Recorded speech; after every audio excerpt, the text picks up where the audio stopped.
मैं जब चाहती हूँ तो मैं सिंदूर पहनती हूँ, नहीं चाहती हूँ तो मैं सिंदूर नहीं पहनती हूँ। जब किसी को हिजाब पहनना है पहनेंगे, नहीं पहनना है नहीं पहनेंगे। वो अपनी अपनी चॉइस की बात है, वो अपने घर में उनके चॉइस की बात है। लेकिन हमें एज अ सोसाइटी कोई भी हक नहीं बनता उनके अपने मामले में, पर्सनल मामले में दखल देने का। ये मैं मानती हूँ।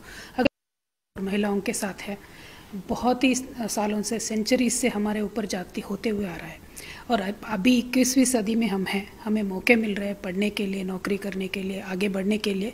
तो जब ये सारे मजहबी वाले बातें आ जाती है, इनको हवा दी जाती है, तो लड़कियों के अपॉर्चुनिटीज़ कम हो जाएंगे, लड़कियों की बढ़ोतरी रोक दिया जाएगा। तो मेरा दिल में बहुत अड़चन सा हुआ। मैंने कहा कुछ ना कुछ किसी ना किसी को बोलना है इसके ऊपर।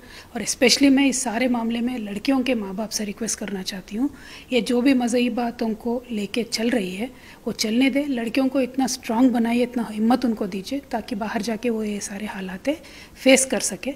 और मेरा रिक्वेस्ट ये भी है, जो इन बातों को हवा दे रहे हैं, ये हिजाब की बात कर रहे हैं, अलग अलग चीज़ों के बारे में बात कर रहे हैं, स्पेशली जो शिक्षा के मंदिर है उनको शिक्षा तक सीमित रखिए। सियासत आप बाहर कर लीजिएगा, शिक्षा के मंदिरों को शिक्षा तक सीमित रखिएगा। बस इतना ही मेरा विनती है। हिजाब बिल्कुल नहीं होना चाहिए ना। मैं औरत हूँ, मैं शादीशुदा हूँ। मैं जब चाहती हूँ तो मैं सिंदूर पहनती हूँ, नहीं चाहती हूँ तो मैं सिंदूर नहीं पहनती हूँ। जब किसी को हिजाब पहनना है पहनेंगे, नहीं पहनना है नहीं पहनेंगे। वो अपनी अपनी चॉइस की बात है, वो अपने घर में उनके चॉइस की बात है। लेकिन हमें एज अ सोसाइटी कोई भी हक नहीं बनता उनके अपने मामले में, पर्सनल मामले में दखल देने का। ये मैं मानती हूँ।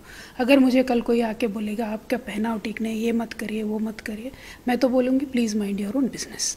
So that should be what the attitude of the women should be, that should how a society should be. मेरा मानना ये है कि जितने सारे मज़हब इस देश में हैं, इन सबको घुल मिल के एक एनरिचमेंट होना चाहिए सोसाइटी में।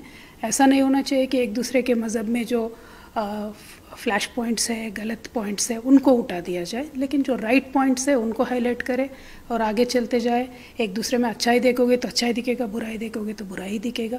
तो मेरा ये रिक्वेस्ट है कि ये जो यंगस्टर्स हैं जो अभी पढ़ रहे हैं, उनके दिल ख़राब करने से आने वाली सारी पीढ़ियाँ ख़राब हो जाएंगी और हमारे देश के डेवलपमेंट में ये सबसे बड़ा अड़चन हो सकता है। तो मेरा रिक्वेस्ट इतना ही है, स्कूल्स और कॉलेज में ये ज़रा फैलाइएगा मत। जो है सियासत का है वो बाहर कर लीजिए, अच्छा है, लेकिन लड़कियों के डेवलपमेंट को रोकने वाली ये बातें, आने वाले पीढ़ियों को मन खराब करने वाली ये बातें नहीं हो।